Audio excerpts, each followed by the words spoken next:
Moinabad farm house drugs పార్టీకి సంబంధించి కీలక అప్డేట్ అందుతూ ఉంది. మోయినాబాద్ ఎస్ఐ నజీముద్దీన్ ఫిర్యాదుతో పోలీసులు ఎఫ్ఐఆర్ నమోదు చేశారు. మొత్తం 11 మందిపై కేసు నమోదు చేశారు మోయినాబాద్ పోలీసులు. దీనిపై దర్యాప్తు చేస్తూ ఉన్నారు.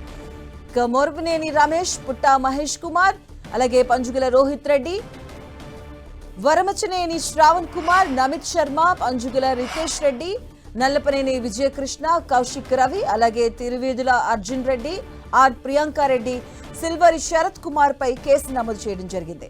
నిందితులను రహస్య ప్రదేశంలో పోలీసులు విచారిస్తున్నట్టుగా తెలుస్తుంది. నిందితులపై పలు సెక్షన్ల కింద కేసు నమోదు చేశారు. ర్యాపిడ్ డ్రగ్ టెస్ట్ లో 5గురికి పాజిటివ్ రావడం జరిగింది. 5గురు బ్లడ్ శాంపిల్స్ తీసుకొని ల్యాబ్ కు పంపించారు పోలీసులు. అలాగే బ్లడ్ శాంపిల్స్ ఆధారంగా 5గురిపై చర్యలు చేపట్టారు. డ్రగ్స్ పార్టీలకు రంగారెడ్డి జిల్లా మోయినాబాద్ అడ్డాగా మారుతుంది. ఈ ప్రాంతంపై స్పెషల్ ఫోకస్ పెట్టిన పోలీసులు తాజాగా రాజకీయ డ్రగ్స్ కథా చిత్రంను ఛేదించారు. ఓ మాజీ ఎమ్మెల్యేకు చెందిన ఫామ్ హౌస్ లో జరిగినటువంటి వీకెండ్ పార్టీపై నిఘా ఉంచిన పోలీసులు మెరుపు దాడులు చేశారు. మోయినాబాద్ లోని ఒక ఫామ్ హౌస్ లో భారీగా డ్రగ్స్ పార్టీ జరుగుతుందని ఈగల్ టీమ్ కు ముందస్తు సమాచారం అందింది. దీంతో అధికారులు సోదాలకు వెళ్లగా అక్కడున్న యువకులు పోలీసులను అడ్డుకొని హంగామా సృష్టించారు. పార్టీలో ఉన్న కొందరు యువకులు రివాల్వర్తో గాల్లోకి కాల్పులు జరిపినట్టుగా సమాచారం. పరిస్థితి ఉద్రిక్తంగా మారడంతో వెంటనే స్పెషల్ ఆపరేషన్ టీం రంగంలోకి దిగి ఫామ్ హౌస్ ను చుట్టుముట్టింది. ఇక పోలీసుల సోదాల్లో ఫామ్ హౌస్ లో భారీగా కొకైన్, ఇతర మత్తు పదార్థాలు, హుక్కా పైప్స్ లభించడం జరిగింది. అలాగే కాల్పులు జరిపిన రివాల్వర్ ను కూడా అధికారులు స్వాధీనం చేసుకున్నట్టు సమాచారం. ఈ డ్రగ్స్ పార్టీకి సంబంధించి తాండూరు మాజీ ఎమ్మెల్యే పైలట్ రోహిత్ రెడ్డితో పాటు మొత్తం 10 మందిని అదుపులోకి తీసుకున్నారు. ఇందులో ఏపీకి చెందిన ఓ ఎంపీ కూడా ఉన్నట్లుగా పోలీసులు తెలిపారు. అలాగే మిగతా వారిలో పలువురు వీఐపీలు ఉన్నట్లుగా పోలీసులు అనుమానిస్తున్నారు. వీరంతా రాజకీయ పలుకుబడి ఉన్నవారే కావడంతో పోలీసులు ఈ కేసును అత్యంత రహస్యంగా లోతుగా విచారణ చేపడుతున్నారు. ఇక తాండూరు మాజీ ఎమ్మెల్యే పైలట్ రోహిత్ రెడ్డికి డ్రగ్స్ పరీక్షల్లో పాజిటివ్ రావడం ఇప్పుడు సంచలనంగా మారింది. ఫామ్ హౌస్ లోపలి వెళ్లేందుకు టీం ప్రయత్నించగా వారిని పార్టీలో ఉన్న కొందరు యువకులు అడ్డుకొని హంగామా సృష్టించారు.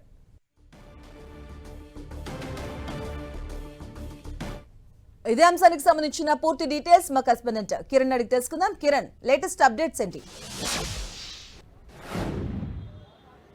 మొయినాబాద్ మాజీ MLA pilot Rohit Reddy farm house drugs కేసుకు సంబంధించి కూడా మరొకరు యాడ్ అయినట్టుగా మనం చెప్పుకోవాల్సి ఉంటుంది. ఇప్పటి వరకు 5గురికి పాజిటివ్ వచ్చినట్టుగా పోలీసు చెప్పారు. కానీ తాజాగా టీడీపీ ఎంపీ పుట్టా మహేష్ యాదవ్ కూడా పాజిటివ్ వచ్చినట్టుగా ఈగల్ టీం అధికారులు నిర్ధారించారు. అందుకు సంబంధించి నిన్న ర్యాండమ్గా చెక్ చేసినప్పుడు కేవలం 5గురికే పాజిటివ్ వచ్చింది. కానీ ప్రస్తుతానికి మరొకసారి అందరి బ్లడ్ టెస్ట్ తీసుకొని పరీక్ష చేసినప్పుడు మరొక వ్యక్తికి కూడా పాజిటివ్ వచ్చినట్టుగా గుర్తించారు. అందుకు సంబంధించి కొద్దిసేపటి క్రితమే అఫీషియల్గా ఈగల్ టీం సిబ్బంది కూడా ప్రకటించిన పరిస్థితి కనిపిస్తుంది. నిన్న మధ్యాహ్నం నుంచే ఈ పార్టీ సాగుతుంది కాబట్టి 10:30-11 గంటల ప్రాంతంలో ఈగల్ టీం రైడ్ చేసిన సందర్భంలో 11 మంది పట్టుబడి తెలిసింది.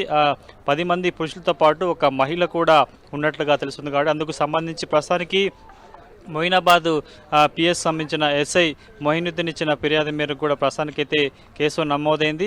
పక్కా సమాచారంతో మొయినాబాద్ ఫామ్ హౌస్లోని మాజీ MLA pilot Rohit Reddy farm హౌస్లో డ్రగ్స్ పార్టీ జరుగుతున్న పక్కా సమాచారంతో కూడా ఈగల్ టీం, స్థానిక పోలీసులు, ఎస్ఓటీ పోలీసుల సహకారంతో కూడా మెరుపు దాడి చేసినట్టుగా మనం చెప్పుకోవాల్సింది. ఈ క్రమంలో ఫామ్ హౌస్లో ఉన్న పార్టీ చేసుకుంటున్నందుకు హాజరైన అందులో ఒక యువకుడు రివాల్వర్తో కూడా ఈగల్ టీం మీద గాల్లోకి కాల్పులు జరపడు. దీంతో వెంటనే అలర్ట్ అయిన ఈగల్ టీం, ఎస్ఓటీ పోలీసులు, స్థానిక పోలీసులు కూడా వారిని అదుపులోకి తీసుకున్నారు. ర్యాండమ్గా చెక్ చేశారు. అప్పటికే వారి వద్ద ఉన్న రివాల్వర్ని సంబంధించి కూడా స్వాధీనం చేసుకున్నారు. బుల్లెట్లు కూడా స్వాధీనం చేసుకున్నారు. 2 గ్రాముల కొకైన్ కూడా సీజ్ చేసిన పరిస్థితి. కాబట్టి పూర్తి స్థాయిలో ఈ కేసుకు సంబంధించి కూడా చాలా కీలకమైన వ్యక్తులు, ఏపీ ప్రాంతానికి సంబంధించిన ఎంపీ ఉండడం, అదేవిధంగా పలువురు వీఐపీలు, మాజీ ఎమ్మెల్యే కూడా ఉండడంతో ఈ కేసుకు సంబంధించి కూడా ఈగల్ టీం, స్థానిక ఎస్ఓటీ పోలీసులు కూడా చాలా ఛాలెంజింగ్గా తీసుకున్నట్టుగా మనం చెప్పుకోవచ్చు. ప్రస్తుతానికైతే ఈ 11 మందికి సంబంధించి కూడా రహస్య ప్రాంతంలో విచారణ సాగిస్తున్నారు. ఈ కేసుకు సంబంధించి కూడా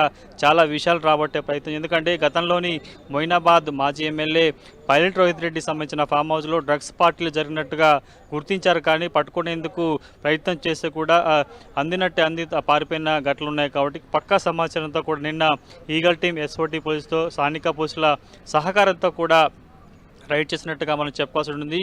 2 గ్రాముల కొకైన్ సంబంధించి కూడా సీజ్ చేశారు. సిమ్లాకు సంబంధించిన వ్యక్తి ఈ కొకైన్ను నిన్న మొయినాబాద్లోని మాజీ ఎమ్మెల్యే ఫామ్ హౌస్కు తీసుకొచ్చినట్టుగా గుర్తించారు. కాబట్టి దీనిలో ఢిల్లీకి చెందిన వ్యాపారవేత్తతో పాటు ఇటు తెలుగు రాష్ట్రాలకు సంబంధించిన పలువురు వీఐపీలు కూడా ఉన్నట్టుగా గుర్తించారు. కాబట్టి ప్రస్తుతానికి అయితే రియల్ ఎస్టేట్ వ్యాపారం సంబంధించిన ఒక మహిళ కూడా ఉన్నట్టుగా గుర్తించారు. మొత్తంగా నిన్నటి వరకు రాత్రి వరకు 10 మంది చెప్పారు. కానీ ప్రస్తుతానికి ఎఫ్ఐఆర్లో 11 మంది పేర్లను కూడా పొందుపరిచిన పరిస్థితి కనిపిస్తుంది. కాబట్టి పూర్తి స్థాయిలో చాలా లోతైన దర్యాప్తు కొనసాగుతుంది. ఎందుకంటే స్థానికంగా ఇటు తాండూరు మాజీ ఎమ్మెల్యే పైలట్ రోహిత్ రెడ్డి ప్రస్తుతం డ్రగ్ పాజిటివ్గా వచ్చిన నేపథ్యంలో కూడా ప్రస్తుతానికైతే రాజకీయ వర్గాల్లో కొంత సంచలనంగా మారినట్టుగా చెప్పవచ్చు. ఎందుకంటే గతంలో ఎక్కడైతే నిన్న ఈగల్ టీం రైడ్ చేసిన ఈ ఫామ్ హౌస్ ఉందో గతంలో ఎమ్మెల్యే కొనుగోలు వ్యవహారం సంబంధించి కూడా అప్పుడు చాలా కేంద్ర బిందుగా మారిన నేపథ్యంలో మరోసారి డ్రగ్స్ వ్యవహారంలో కూడా ఫామ్ హౌస్ భాగవతం బయటపడడంతో ప్రస్తుతానికైతే చర్చనీయాంశంగా మారిన పరిస్థితి కనిపిస్తుంది. కాబట్టి పూర్తి స్థాయిలో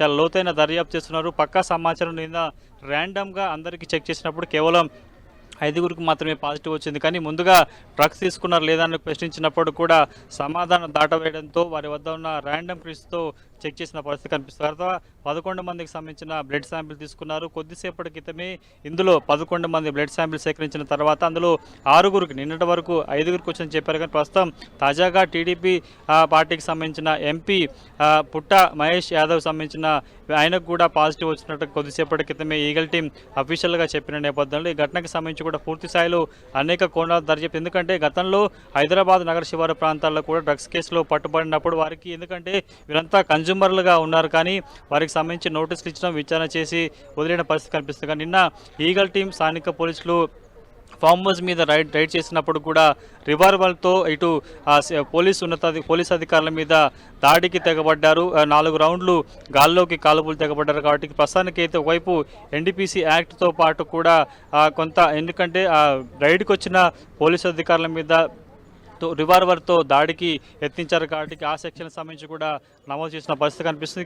ఈ కేసుకు సంబంధించి కూడా ప్రస్తుతం సిమ్లా నుంచి తీసుకొచ్చిన వ్యక్తి ఎవరైతే ఉన్నాడో ఈ పార్టీకి డ్రగ్స్ తీసుకొచ్చారో అతడు గతంలో కూడా హైదరాబాద్కి పెద్ద మొత్తంలో డ్రగ్స్ను తీసుకువచ్చి మొయినాబాద్ ఫామ్ హౌస్ ప్రస్తుతం ఎక్కడైతే నిన్న పట్టుబడ్డారో 11 మంది ఆ ఫామ్ హౌస్లో కాకుండా వివిధ చోట్ల కూడా డ్రగ్స్ పార్టీ నిర్వహించినట్టుగా పోలీసులు అనుమానం వ్యక్తం చేస్తున్నారు. ఆ వ్యక్తికి సంబంధించిన కాంటాక్ట్ను కూడా ప్రస్తుతానికి ట్రేస్ అవుట్ చేసే ప్రయత్నం చేస్తున్నారు. ముఖ్యంగా పైలట్ రోహిత్ రెడ్డికి సంబంధించిన సోదరుడి గన్ను తీసుకొని ఢిల్లీకి సంబంధించిన వ్యాపారవేత్త కాల్పులు జరపడం ప్రస్తుతానికి చర్చనీయాంశం మారింది. కాబట్టి ప్రస్తుతానికి కేవలం డ్రగ్స్ దొరికిన కేసే కాకుండా కూడా పోలీసుల మీద హత్యాయత్నం చేసిన ప్రయత్నం చేసినట్టు కాబట్టి ఆ సెక్షన్ల మీద కూడా కేసు నమోదు చేసినట్టుగా మనం చెప్పవచ్చు. ప్రస్తుతానికి అయితే నిన్న రాత్రి నుంచి సుమారుగా తెల్లవారుజాము 4 గంటల వరకు కూడా ఫామ్ హౌస్లోనే అధికారులు వివిధ గదుల్లో నుంచి వారిని వేరువేరుగా విచారించిన తర్వాత అక్కడ నుంచి రహస్య ప్రాంతానికి తరలించిన పరిస్థితి కనిపిస్తుంది. మొయినాబాద్ ఎస్ఐ ఇచ్చిన ఫిర్యాదు మేరకు కూడా ప్రస్తుతానికి అయితే కేసు దర్యాప్తు చేస్తున్నారు. కాబట్టి ఒకవైపు ఈగల్ టీం నిన్న డ్రగ్స్ పార్టీకి సంబంధించి ఎక్కడి నుంచి అంటే ముఖ్యంగా సిమ్లా తీసుకొచ్చి వచ్చిన వ్యక్తి మాత్రమే 2 గ్రాముల కొకైన్ తీసుకొచ్చినట్టుగా అనుమానం వ్యక్తం చేస్తున్నారు. కాబట్టి అతడే కాకుండా మరేమైనా దారిలో వచ్చిందా సప్లై జరిగిందా అన్న సంబంధించిన సమాచారాన్ని కూడా రాబట్టే ప్రయత్నించారు. ప్రస్తుతానికి అయితే 11 మందిని రహస్య ప్రాంతాల్లో ఉంచి విచారణ చేస్తున్నారు పోలీసులు. Right, thank you Kiran.